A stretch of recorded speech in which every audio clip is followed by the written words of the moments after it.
Al decir míos significa que no estamos solos. Tenemos una familia, la familia de la fe. Somos partes de la familia de la fe. Y en tiempos de prueba fácilmente podemos olvidar quiénes somos, que somos hijos amados de Dios. Y a veces las circunstancias como que nos hacen sentir que valemos menos. ¿Le ha pasado a usted? Que hemos fallado a Dios, que el Señor se ha olvidado de nosotros por lo que estamos viviendo, que lo que tenemos o lo que perdemos es lo que determina el valor de nuestras vidas, pero la realidad es que no es así. La palabra dice que usted es un heredero del reino, una mujer valiente y virtuosa, un hombre esforzado, bendecido para el Señor. Y aunque las pruebas sean fuertes, no van a cambiar esa verdad. Y recordar la identidad que tenemos nos dará estabilidad.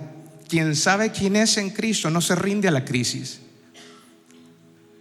Lo diré de nuevo: quien sabe quién es en nuestro Señor Jesucristo no se rinde delante de las crisis que puede enfrentar. Lo que vivimos para lo eterno, cuando usted y yo vivimos para lo eterno, nosotros no nos hundimos con lo temporal. Y si nos estamos hundiendo, hay que aprender de aquel hombre llamado Pedro, que aprendió a clamar al Señor cuando el agua estaba al cuello. Hay momentos en la vida en donde las pruebas que enfrentamos serán una oportunidad para darnos cuenta de nuestra vulnerabilidad, de nuestras debilidades, de la necesidad que tenemos de clamar al Señor, de pedirle su ayuda, de depender de Él. Y que esas pruebas están allí como un medio para recordar que Él existe, que Él es real, que su poder está presente, que su palabra está vigente, que Él no cambia, pero que nosotros a veces sí podemos cambiar a través de las pruebas, y Él es capaz de usarlas para redireccionarnos y llevarnos por el camino por el que debemos andar. Ese es nuestro Dios. Dice Santiago, hablando de esto, verso 9 del capítulo 1: el hermano que es de humilde condición, gloríese en su exaltación, pero el que es rico en su humillación, porque él pasará como la flor de la hierba.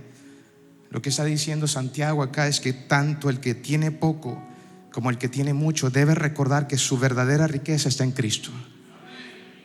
No por cuánto tengo en el bolsillo, no por la salud que tengo o no tengo, no por las cosas que estoy viviendo en casa. Mi verdadera riqueza está en Cristo. Y es Cristo quien puede sostenerme en medio del dolor. Es Cristo quien puede sustentarme en medio de lo poco que pueda haber. Hay que tener cuidado de que las cosas que tenemos no se nos metan dentro del corazón, de que esas cosas que podemos adquirir o alcanzar con la ayuda de Dios, porque toda dádiva desciende de lo alto, toda buena dádiva desciende de lo alto. Y cuando somos conscientes de eso, debemos cuidar de que esas dádivas no se nos metan en el corazón y se conviertan en nuestros dioses, como aquel pueblo que, habiendo salido de Egipto lleno de oro, entregó ese oro para levantar un becerro. Hay que procurar que esas dádivas no se conviertan en los becerros que comenzamos a adorar, y comencemos a voltear la mirada de aquel que nos ha dado todas las cosas para su propósito, y nos olvidemos de Él. La identidad no se compra, familia. La identidad no se compra. Hoy en día se ofrece comprar lo que eres, y se valora a la gente por lo que puede tener.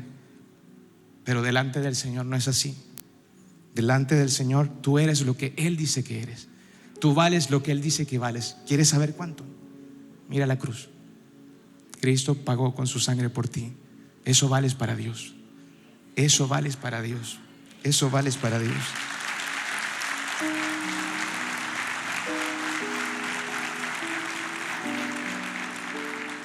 Santiago dice: bienaventurado el varón que soporta la tentación. Reconocer la identidad que tienes te llevará a soportar, a resistir. No dice la palabra que no enfrentarás, pero reconocer la identidad que tienes te llevará a soportar la tentación, te llevará a resistir, porque cuando hayas resistido la prueba, dice la palabra, recibirás la corona de vida que Dios ha prometido a los que le aman. ¿Cuántos aman a Dios acá? Eres un hijo de Dios, eres una hija de Dios que puede resistir. Escúcheme eso: la corona de vida no es para aquellos que tienen más o menos, es para aquellos que perseveran en el amor del Señor. Es para aquellos que aman a Dios con amor inagotable. Es para aquellos que cada día, en medio de lo que sea que puedan enfrentar, se reconocen amados por Dios y son capaces de refugiarse en su presencia. Debemos aprender a perseverar. ¿Dónde están los que perseveran? Levánteme su mano un momentito. Diga conmigo: Padre, tú me sostienes en todo tiempo, y todo lo que tengo y todo lo que soy viene de ti y es por ti y para ti, Señor. Esa es una realidad que tenemos que aprender a vivir en todo tiempo. En todo tiempo.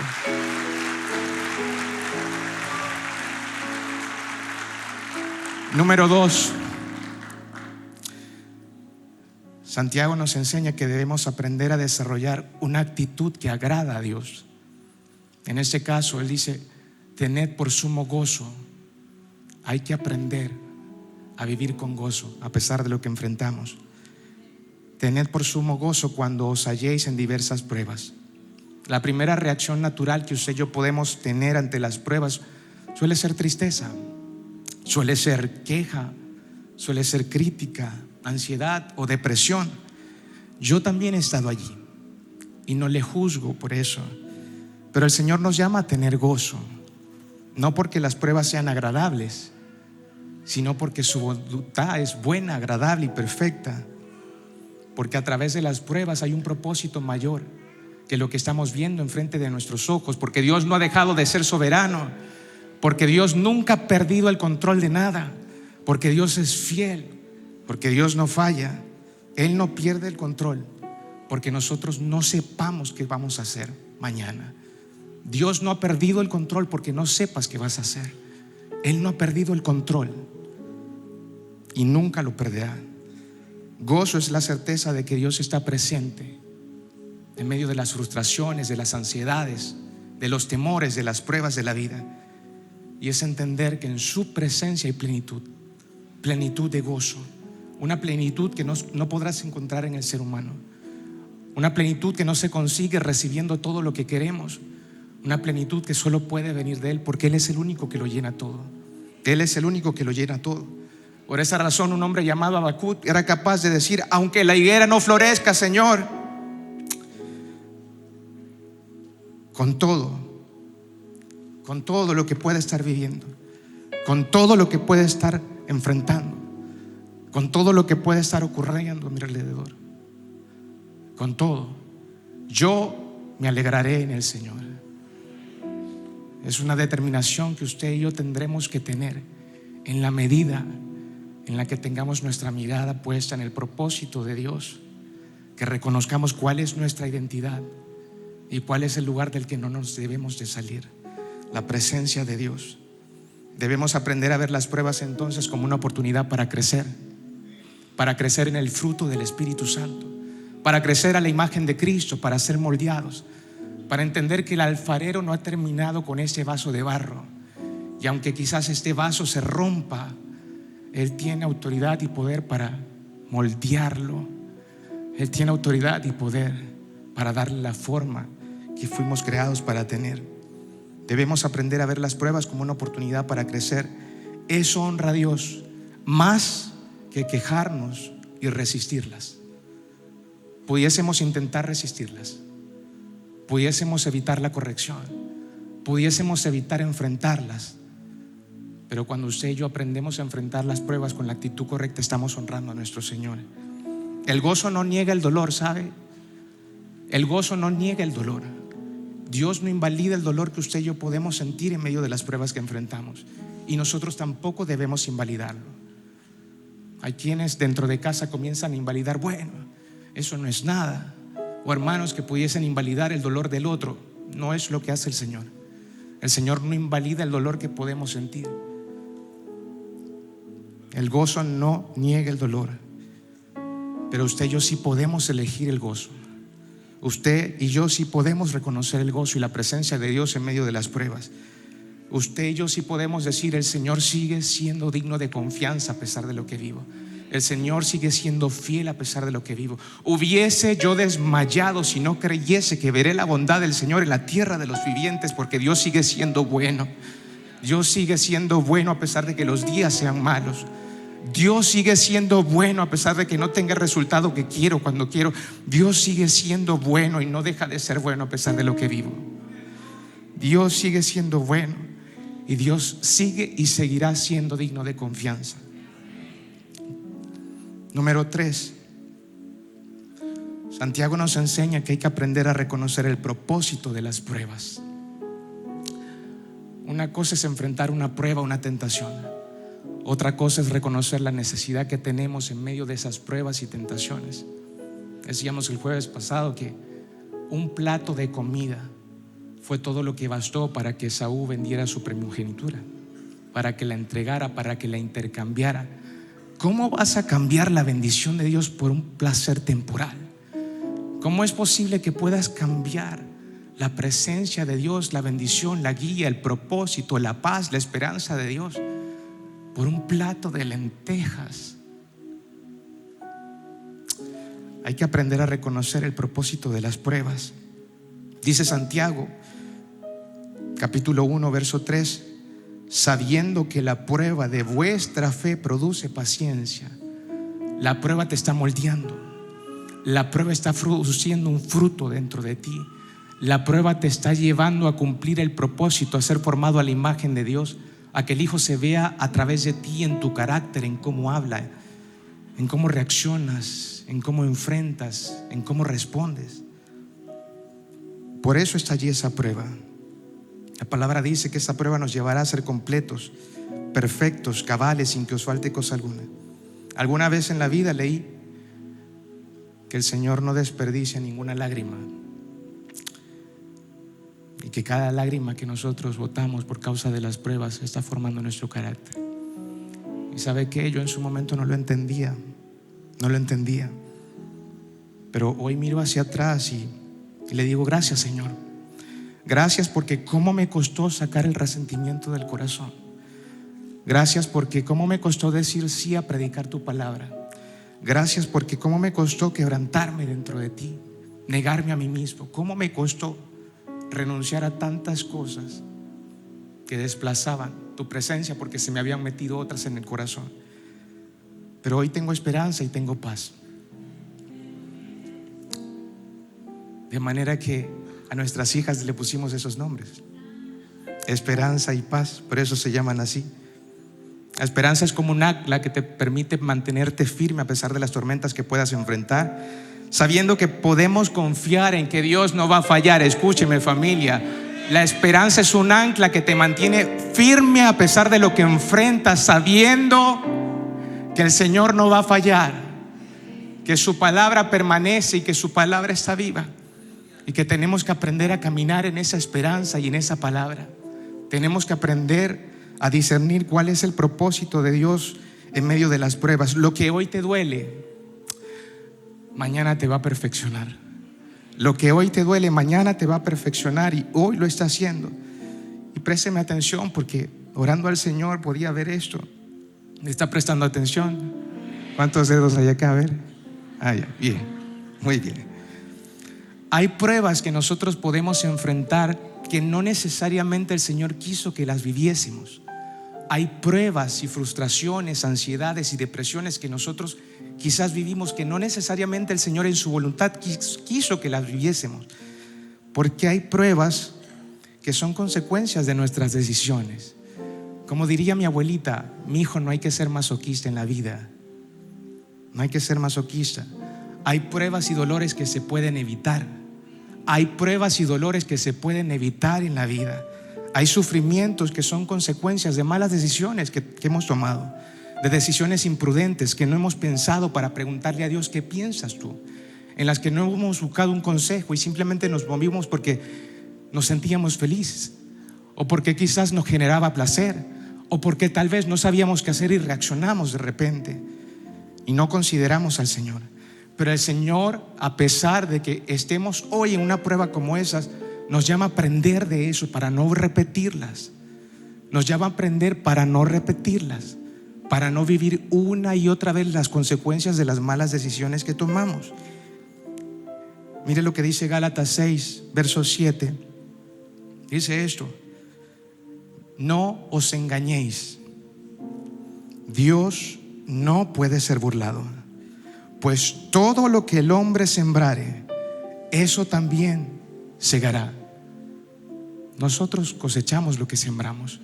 Si queremos cambiar la cosecha de mañana, tenemos que cambiar lo que estamos sembrando hoy. Si queremos cambiar lo que estamos cosechando y el fruto que estamos viendo en casa, a través de lo que vivimos o enfrentamos, tenemos que aprender a sembrar una semilla diferente, a sembrar semillas de paz, a sembrar semillas de sabiduría. No puedo esperar manzanas si estoy sembrando cactus. No puedo hacerlo. ¿Me doy a entender con esto? No todo lo malo que te pasa es una prueba que Dios quiso enviarte. A veces administramos mal el tiempo. Muchas veces administramos mal el dinero que recibimos. Muchas veces quizás nos metemos en relaciones tóxicas, desordenadas, decisiones impulsivas. A veces nosotros mismos podemos estar cavando pozos con nuestras propias manos para después meternos en ello. No fue que el Señor quiso que estuvieses allí, es que no te detuviste a pensar. Pero el Señor hoy te da la oportunidad de pensar, de arrepentirte, de cambiar tu forma de ver, de reconocerle a Él, de preguntarte con qué actitud estoy viviendo, con qué identidad estoy enfrentando la vida. ¿Estoy viviendo como un hijo de Dios cada día o solo los domingos cuando voy a la iglesia?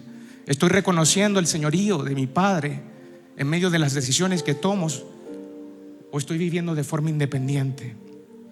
Debo aprender a preguntarme de qué manera estoy viviendo. Hay pruebas que son formativas y que Dios permite para perfeccionar la fe. Dios nos puede disciplinar a usted y a mí. Hay pruebas que son formativas y que son necesarias a pesar de que no las queramos. Son necesarias. Son necesarias. A veces le tenemos que decir a nuestras hijas: cómete las verduras, cómete la comida, toma agüita, no se suba ahí que se va a caer. Y a veces se pone a llorar y no le gusta, pero la estamos formando. No quiero ir a la escuela, la vestimos llorando, la estamos formando. Hay pruebas en la vida que son formativas y aunque lloremos son necesarias. Y aunque lloremos tendremos que aprender a atravesarlas de la mano de Dios, siendo fortalecidos por Él y diciéndole: Señor, quizás no entiendo todo lo que vivo, pero entiendo el Dios grandioso que está a mi lado a pesar de lo que vivo. Quizás no entiendo lo que estoy enfrentando y cómo reaccionar a esto, pero sí entiendo que tengo un Padre bueno que está conmigo, un Padre que es mi ayudador, un Padre que me quiere entregar sabiduría. Hay pruebas que son formativas y hay pruebas que son correctivas.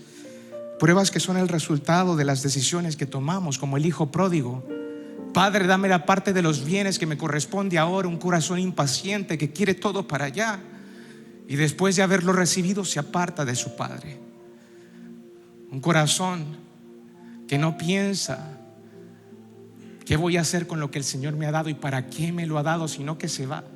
Independencia, se aparta, una provincia apartada, hacer lo que quiere hasta que se le acaba todo lo que el Padre le había confiado para cumplir con el propósito, y después está comiendo la comida de los cerdos y las desea. Hay pruebas que son correctivas y hay circunstancias que usted y yo podemos enfrentar que también serán una oportunidad, como le ocurrió a ese hijo, para levantarnos y volver a casa, para reconocer que en esa casa tenemos alimento, para reconocer que en esa casa tenemos un Padre que nos está esperando con amor a pesar del desprecio que nosotros le entregamos a Él. Debemos aprender a identificar el origen de la prueba y eso nos va a ayudar a responder con sabiduría. Tome su manito un momento. La puede poner sobre su pecho. Diga conmigo: debo aprender a discernir, a elegir lo que le agrada a Dios, y debo aprender a renunciar a aquello que deshonra a Dios. Ahora puede poner su manito en su cabecita y puede decir conmigo: Señor, dame sabiduría. Necesito crecer continuamente en sabiduría y tú me la puedes dar, Señor. Amén. Y sabe que esa es la siguiente clave que Santiago nos enseña. Hay que aprender a buscar en medio de las pruebas que enfrentamos la sabiduría de Dios. Santiago 1:5 dice: y si alguno de vosotros tiene falta de sabiduría, ignórelo, húndase, váyase de la iglesia, renuncie a lo que el Señor le ha dicho. ¿Qué dice? Y si alguno de vosotros tiene falta de sabiduría, pídala a Dios, el cual da a todos abundantemente y sin reproche, y le será dada. El error no está en no saber qué tenemos que hacer. El error está en no acercarnos a aquel que sabe lo que tenemos que hacer. El error no está en no saber lo que tenemos que hacer. El error es no ser capaces de soltar la vergüenza, el orgullo, para buscar la dirección de Dios cuando no sabemos qué hacer. Ese es el error. Hay que aprender a reconocer la sabiduría de Dios. Hay que aprender a soltar lo viejo para abrazar lo nuevo. Tenemos que aprender a reconocer la voz de Dios que nos guía como un buen pastor, porque la oveja no puede ver más allá de lo que está enfrente de sus ojos. Tenemos que aprender a reconocer ese pastor que nos dice: yo soy tu pastor y nada te faltará. Y que quizás si estás en valles de sombra y de muerte, si yo soy tu pastor, vas a escuchar mi voz, me vas a seguir, y sabrás que mientras escuches mi voz, no tendrás miedo, no tendrás temor, porque mi vara y mi callado te infundirán aliento, y que mi bien y mi misericordia estarán contigo mientras yo sea tu pastor. Pero para que puedas ser tu pastor tienes que renunciar a la influencia de otras voces. Para que puedas ser tu pastor tienes que negarte a ti mismo. Para que puedas ser tu pastor tienes que aprender a pedir sabiduría cuando no sabes qué hacer, a tomar un consejo y obedecerlo a pesar de que te cueste, a pesar de lo que puedas sentir, a pesar de lo que te pueda estar rodeando. Eso es aprender a crecer en sabiduría. Si supiéramos todo, podríamos decir: no tengo necesidad de Dios. Pero muchas veces el Señor inclusive permitirá que no puedas ver todo, para que te des cuenta de la necesidad que tienes de Él. La palabra dice que por el Señor son ordenados los pasos del hombre. Hay que aprender a depender un paso a la vez. Hay que aprender a depender un día a la vez. Hay que aprender a depender continuamente de Dios en todo lo que podamos hacer y vivir. Y pedir sabiduría es reconocer que no lo sabemos todo. Eso es humildad. Lo contrario es altivez, es orgullo. El año pasado el pastor Germán decía que aprendemos que cuando pedimos sabiduría al Señor, el Señor te conectará con alguien. El Señor te conectará con alguien que te pueda mostrar, que te pueda conectar con esa sabiduría, con una palabra. El Señor te puede entregar sabiduría en medio de los tiempos de oración que tienes. El Señor te puede conectar con otro creyente que sea un poco más maduro, o que inclusive pueda ver algo que tú no estás viendo. Y eso es parte del propósito de Dios, porque a veces nosotros no vamos a ver todo, para que aprendamos a vivir el propósito de Dios, que es el cuerpo. El propósito de Dios es con un cuerpo, con un pueblo, con una iglesia que está llamada a unirse, a levantarse los brazos los unos con los otros, a animarse los unos con los otros, a reconocer que yo no estoy solo en este lugar. Yo estoy adorando al Señor junto a un hermano, junto a una hermana que necesita también escuchar de mí que Dios le ama, que necesita también un abrazo de mí. Usted y yo somos las manos y pies que Cristo quiere usar en esta tierra para reflejar al mundo. Podemos pretender vivir vidas de individualismo, de egoísmo, de aislamiento, de yo amo a Dios a mi manera, pero el que ama a Dios y no ama a su cuerpo, imagínese usted. Muchas veces esa sabiduría vendrá a través del cuerpo. En la multitud de consejeros hay seguridad. Aprender a pedir un consejo, aprender a seguir un consejo, aprender a preguntar: yo no sé qué dice la palabra acerca de este asunto, pero si tú lo conoces, ¿qué dice la palabra acerca de este asunto? Aprender a escuchar lo que dice la palabra antes de tomar decisiones. Aprender a filtrar. Y quería compartirles algo, no sé si me ayudan allí media con la imagen que estaban haciendo en pantalla, porque Santiago nos dice esto. Santiago 3:17 dice que la sabiduría que viene de Dios, y pudiésemos preguntarnos: ¿y cómo sé que algo viene de Dios? Si la decisión que voy a tomar viene de parte de Dios, viene de parte del diablo, viene de parte de algo terrenal, viene de parte de algo que me va a dañar. Y Santiago es claro con esto, y dice Santiago capítulo 3 verso 17, dice esto: la sabiduría que es de lo alto es pura, pacífica, amable, benigna, llena de misericordia y de buenos frutos, sin incertidumbre ni hipocresía. Entonces yo le pedí a los chicos de multimedia, que son súper buenos y súper rápidos, que me ayudaran con esto, a que pudiésemos mostrarle en la pantalla un colador. ¿Conoce usted lo que es un colador? ¿Ha comido tallarines alguna vez? ¿Se los come con el agüita o los pasa por el colador primero? Por el colador. Alguien diría que es ramen con el agua, ¿no? Pero normalmente no es así, lo colamos primero, lo pasamos por el colador. Es como antiguamente, no sé si alguien se acordará o lo ha hecho, pero el aceite el café se pasaba por un colador. Hoy en día es instantáneo, pero el que se pasa por el colador es mejor. ¿Cuántos dicen amén a eso? Entonces, como lo que se pasa por el colador es mejor, también tenemos que aprender a filtrar las decisiones que tomamos en la vida. También tenemos que aprender a pasar por un filtro aquellas acciones que tenemos en la vida para identificar si son buenas o malas delante de Dios, si le honran o le deshonran. Entonces quería mostrarles esto. Allá hay tres, son unos 5 puntos, pero en función de este verso que acabamos de leer, dice la palabra de Dios que la sabiduría de lo alto es pura. Si usted ve esta agua que está acá, es transparente, es pura. ¿Sí? Si esta agua yo la llenara quizás con barro, usted no se la tomaría. Bien, la sabiduría de Dios y que viene de Dios es pura. Para que sea pura, la palabra de Dios es lo que purifica nuestras vidas. El Señor Jesucristo decía, Juan capítulo 16, de Padre, santifícalos en tu verdad. La palabra de Dios nos santifica, nos limpia, nos purifica a nosotros. Entonces, una decisión que es pura, y es el primer filtro que debemos preguntarnos, es una decisión que, como ahí se menciona, es limpia. ¿Qué significa eso? Es una decisión que honra a Dios. Es una decisión que no desconoce lo que dice la palabra, sino que se alinea con su palabra. Una decisión que honra a Dios es una decisión que, ahí está la siguiente, es una decisión que trae paz. La pregunta es, ¿trae paz esta decisión que voy a tomar o provoca problemas? ¿Provoca problemas para con otro? ¿Estoy dividiendo la casa, la familia? ¿Lo que va a salir por mi boca produce conflicto o no lo produce? Porque el que produce conflictos y divisiones es el enemigo.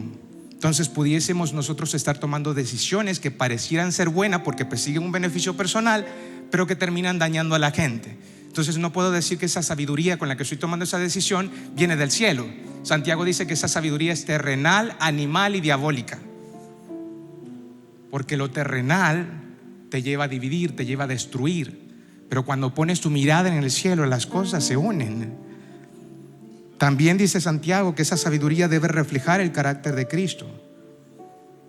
Este sería el actuar de mi Señor Jesucristo. Evidencia su misericordia, su amor, su paciencia, o estoy tomando esta decisión impacientemente porque lo quiero para allá. Estoy dejando salir estas palabras de mi boca porque yo creo que tengo la razón. No puedo decir que es sabiduría del cielo si no refleja el carácter de Cristo. Santiago menciona acá, aparte de ese carácter, es amable, es benigno. Algo benigno es algo que provoca bien en el otro, no que daña al otro. Otra pregunta que debemos hacernos es, ¿esta pregunta tiene fruto duradero? ¿Está edificando? ¿Está bendiciendo? Porque la sabiduría del cielo está llena de misericordia y buenos frutos. ¿Qué frutos está produciendo? ¿Qué frutos se está produciendo? ¿Odio? ¿Estoy tomando esta decisión porque odio, porque tengo resentimiento? Y por último, Santiago dice, y debemos aprender a filtrar, esta decisión es íntegra delante del Señor, porque Santiago dice esto: da buenos frutos, pero es sin incertidumbre e hipocresía. Eso quiero decir, yo vivo lo que predico, yo vivo lo que soy delante del Señor, yo vivo la identidad de Dios.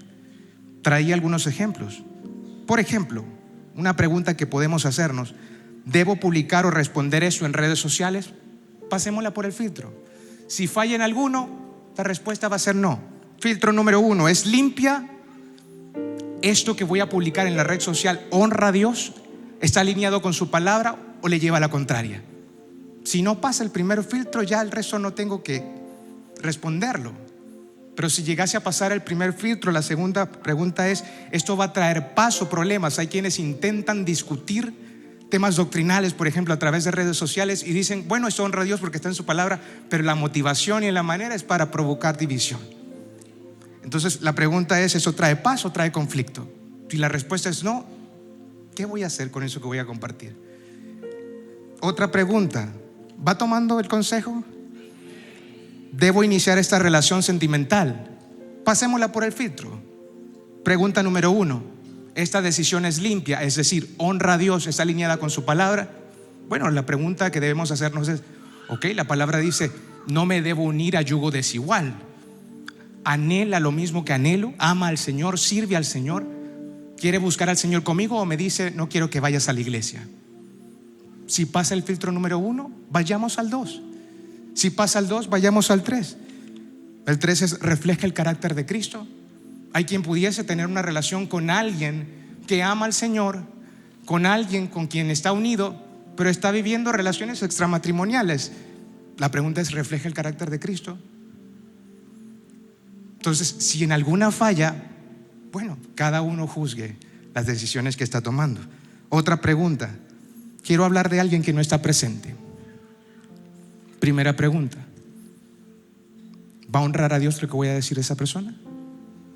Segunda pregunta, ¿esto va a traer paz o va a traer divisiones? ¿Va a provocar que aquel que está escuchando algo comience a provocar resentimiento en su corazón respecto a esa persona? Pregunta 3, ¿refleja el carácter de Cristo esto que le voy a decir? Pregunta 4, ¿tiene fruto? ¿Tiene fruto? ¿Lo hago por amor o lo hago para que se den cuenta de quién es, de lo que ha hecho, de cómo se ha equivocado? Otra pregunta, ¿debo hacer esta compra o tomar esta decisión económica? Pudiese parecer no necesaria, pero la pregunta número 1 es, ¿honra a Dios? ¿Está alineado con su palabra? ¿Reconozco lo que dice la palabra al respecto de el por qué voy a hacer la compra? ¿Lo quiero hacer porque me estoy comparando con el hermano? ¿Lo quiero hacer porque lo necesito y me doy cuenta de que Dios ha sido mi proveedor? ¿O porque quiero ser impaciente y tengo una tarjeta y la voy a ocupar?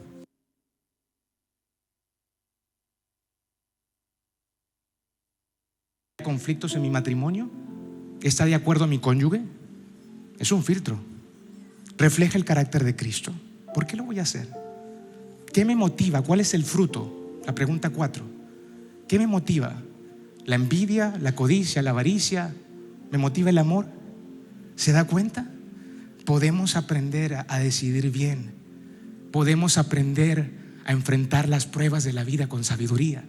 Podemos aprender a reconocer lo que dice la palabra de Dios y tener el respaldo del cielo en cada decisión que tomemos, porque tenemos un Padre que se preocupa de usted y se preocupa de mí. Su palabra está viva y está llena de sabiduría. Su palabra está viva y está llena de sabiduría. Y punto número 5, escúcheme. Santiago nos enseña que en medio de las pruebas que enfrentamos, debemos aprender a seguir haciendo el bien, incluso bajo presión. Debemos aprender a seguir haciendo el bien, incluso cuando estamos bajo presión. Cuando la fe está viva, cuando la fe es verdadera, no se esconde esa fe cuando está bajo presión. Yo no dejaré de servir al Señor por causa de lo que vivo. Yo no puedo dejar de amar a Dios por causa de que el hombre o la mujer me deje de amar.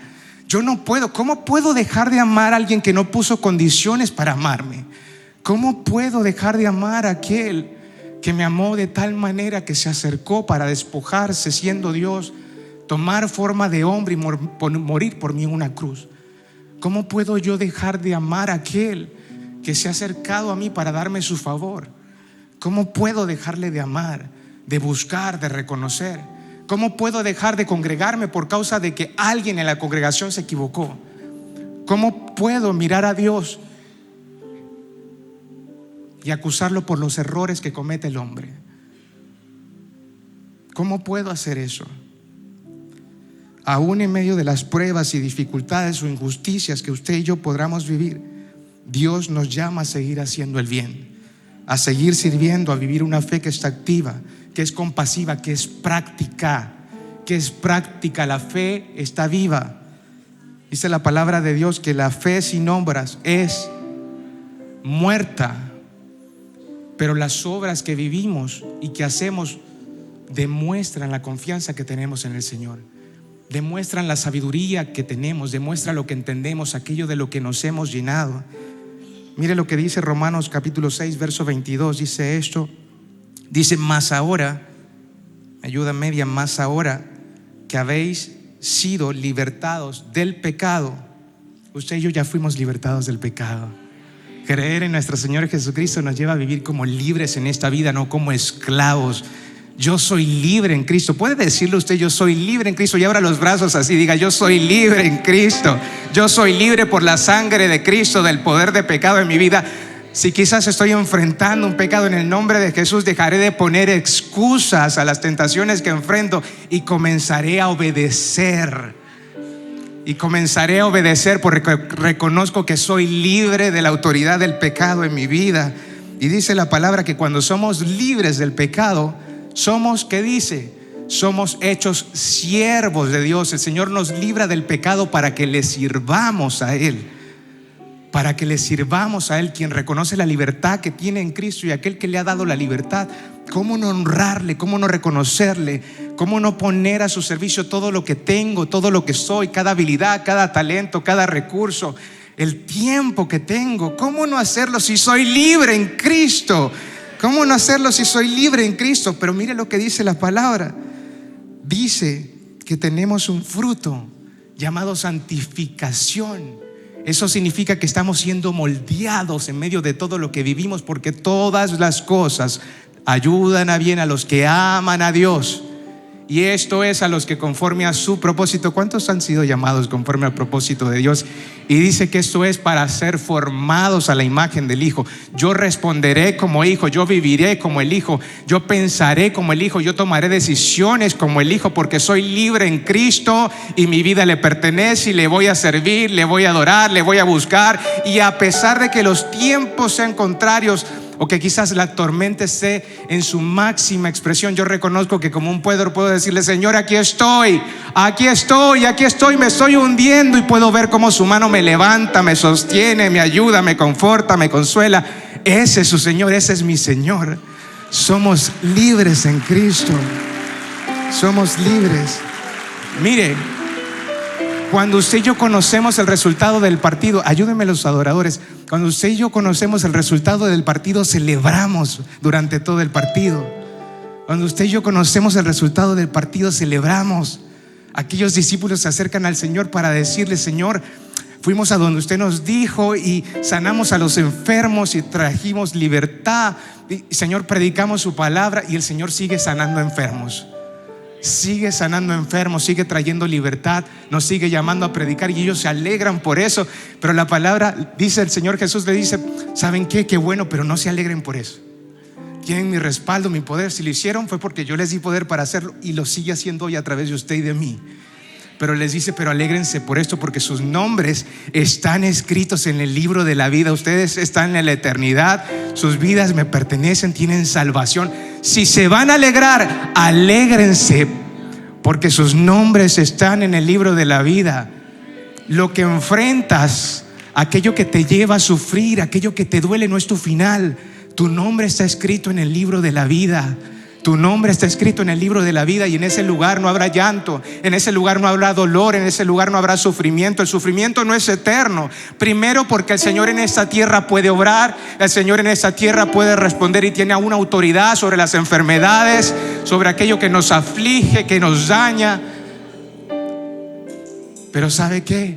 Cuando aprendemos a ver las cosas de esta manera y conocemos el resultado del partido, aprendemos a vivir con gozo. Aprendemos a vivir con gozo y no dejamos de hacer el bien aunque otros nos hayan hecho mal. No dejamos de hacer el bien aunque el día de ayer haya sido malo. No dejamos de servir a Dios a pesar de que la gente se equivoque. No dejamos de adorar a Dios porque reconocemos quién es Él y lo que Él ha hecho. Las obras nos salvan, las obras nos salvan. Pero tus obras, por causa de la salvación que tienes y entiendes, muestran que tienes una fe genuina que está viva. Muestran que tienes una fe que está viva y que reconoce el amor del Señor. Y solo te quería dejar un ejemplo, porque alguien podría decir: Y bueno, ¿y cómo puedo vivir esto? Es posible vivir con estos principios en tu vida. Te quiero dar un ejemplo solamente. Te quiero dar un ejemplo. En Hechos capítulo 7 hay un hombre llamado Esteban. La palabra dice que Esteban estaba predicando la palabra y comenzaron a juzgarlo los religiosos de la época. Lo iban a apedrear. Lo sacaron porque lo iban a matar, apedreado. Aquellos que le rodeaban se comenzaron a enojar. Y naturalmente, ¿cómo reaccionaríamos? Tratando de defendernos, devolviendo mal por mal. No es la manera de Dios. Mire lo que la palabra nos dice. Hechos capítulo 7, me ayuda media, verso 54. Oyendo estas cosas, se enfurecían en sus corazones. Ellos estaban enfurecidos, les crujían los dientes contra él. Pero Esteban, mire de qué estaba lleno Esteban. Dígame usted, ¿de qué estaba lleno Esteban? Él estaba lleno del Espíritu Santo. Mire lo que pasa cuando hay un hombre o una mujer llena del Espíritu Santo a pesar de las pruebas que enfrenta. ¿Dónde tenía puestos los ojos? Tenía puestos los ojos en el cielo. Y dice la palabra que vio la gloria de Dios y a Jesús que estaba a la diestra de Dios. Un hombre, una mujer llenos del Espíritu Santo, cuando lo presionan, pone su mirada en el cielo. Cuando lo presionan, pone su mirada en el cielo. ¿Y qué es el cielo? Es el lugar en donde está el trono de Dios. Es el gobierno de Dios, es la autoridad de Dios. Cuando estás lleno del Espíritu Santo, pones tu mirada, tus pensamientos en el Señor, a pesar aún del comportamiento de aquellos que te pueden rodear. A pesar de que aquellos que te rodeen no lo reconozcan y estén llenos de amargura, estén llenos de rabia, de resentimiento, de ira, de corrupción, de maldad. Cuando nuestros ojos están en el cielo, la gloria de Dios se hace visible. Cuando nuestros ojos están en el cielo, la gloria de Dios se hace visible. ¿Qué es esa gloria? Es la presencia de Dios. ¿Qué es esa gloria? Es el Señor que te recuerda que no estás abandonado en medio del proceso que enfrentas, que Él te está formando, que Él te está moldeando. Es el Señor que te recuerda que Él está intercediendo por ti y que aquello que enfrentas o te hace caer no es el fin, que puedes vivir con su gozo, que puedes enfrentarla con sabiduría, que si no sabes qué hacer puedes pedir sabiduría con fe, que si no sabes cómo responder puedes pararte firme en su verdad, no ser movido como las olas del mar que van de acá para allá, sino decir como un David: por cuanto yo confío en el Señor y en la misericordia del Altísimo, no seré conmovido. Por cuanto yo confío en el Señor y en la misericordia del Altísimo, no seré conmovido. Para ver la gloria de Dios no se puede ver con los ojos del cuerpo, con los ojos naturales. Para ver la gloria de Dios necesitamos verla con un corazón rendido delante de Él. Así se ve la gloria de Dios, cuando a pesar de lo que vivimos ponemos nuestra mirada en el cielo.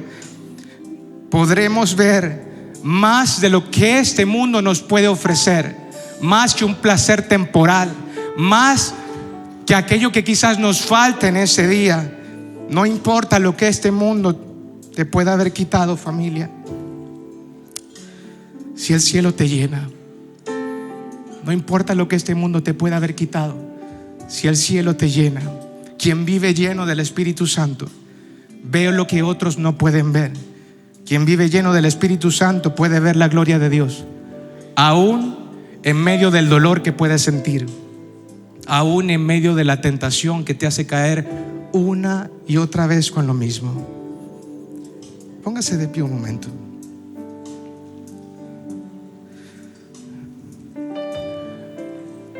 ¿Puede ver esa botella que tengo acá? Para que esta botella pudiese estar llena, alguien la tuvo que poner debajo del chorro. No se llenó sola. Esta botella que tengo acá no se llenó sola. Alguien la tuvo que poner bajo del chorro para llenarnos del Espíritu Santo. Debemos aprender a estar debajo de Él. Debemos aprender a desarrollar un corazón humilde. Debemos aprender mansedumbre. Debemos aprender a reconocer su presencia. debemos aprender y podemos aprender. Cierre sus ojitos allí. Para poder llenarnos de su Espíritu Santo, debemos aprender a rendir nuestra voluntad. Debemos aprender a entregarle el control al Señor de nuestras decisiones, a pesar de las malas decisiones que hemos tomado en el pasado. Debemos aprender a entregarle al Señor el control de nuestros deseos, del tiempo que tenemos, de la vida que Él nos ha confiado. Debemos aprender a buscar comunión con Él constantemente, no solo los domingos. Debemos aprender a orar. Debemos aprender a acercarnos a la palabra. Debemos aprender a caminar en obediencia, a confesarle: Señor, aquí estoy, me he equivocado, sí. Me he equivocado, sí. Y aprender a abandonar el pecado. Y aprender a abandonar el pecado, porque ¿sabes qué? El pecado apaga la fe. El pecado entristece al Espíritu Santo. Y si ya el Señor te mostró qué debes hacer, y si ya el Señor te mostró a qué debes renunciar, te quiero entregar un consejo: hazlo. No te permitas salir por esa puerta sin hacerlo. No postergues lo eterno por lo urgente. No postergues lo eterno por el deseo que tienes en tu corazón. No postergues lo eterno. No postergues obedecer a Dios por miedo a lo que la gente pueda decir. No postergues obedecer a Dios por miedo a lo que tienes que dejar atrás. No postergues lo que el Espíritu Santo te está inquietando hoy. No postergues. Yo personalmente no sabía nada de esto. Y alguien podría preguntarse, y es válido: ¿cómo me lleno? ¿Cómo me lleno? Y la palabra dice que cuando creemos en el Señor Jesús comienzan a correr ríos de agua viva. Si quizás aún no crees o confías en el Señor, cree en Él. Dile: Señor, creo en ti, te reconozco como mi Señor y Salvador. Ya los ríos están allí. Podemos pensar que estar llenos del Espíritu significa tener más y más y más y más y más y más, pero ya lo tenemos. Cuando creemos en el Señor ya lo tenemos todo. Cuando creemos y confiamos en el Señor ya lo tenemos todo. Pero sí significa que el Espíritu necesita tener más de mí. Necesita que yo mengüe para que Él crezca. Necesita tener más de mí. Es rendirnos delante de Dios. Es vivir bajo su dirección, bajo su influencia. Es vivir bajo su poder. Es vivir bajo su presencia continua, la presencia del Espíritu Santo. Es aprender a valorar la presencia de Dios. Es aprender a abrir la boca como Esteban lo hizo en ese tiempo, aún y cuando le estaban lanzando piedras.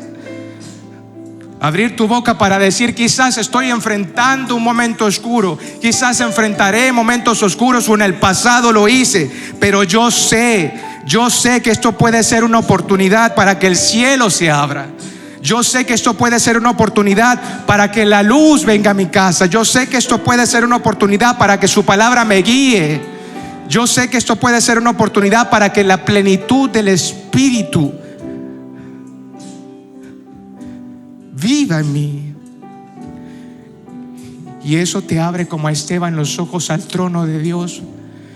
Y si quizás tenías temor en tu corazón, y si quizás tenías temor, incertidumbre, desesperanza y no sabías qué hacer en tu corazón, y si tu vida hoy está llena de incertidumbre o de temor, que sea un tiempo para dejar entrar el amor de Dios que lo echa fuera.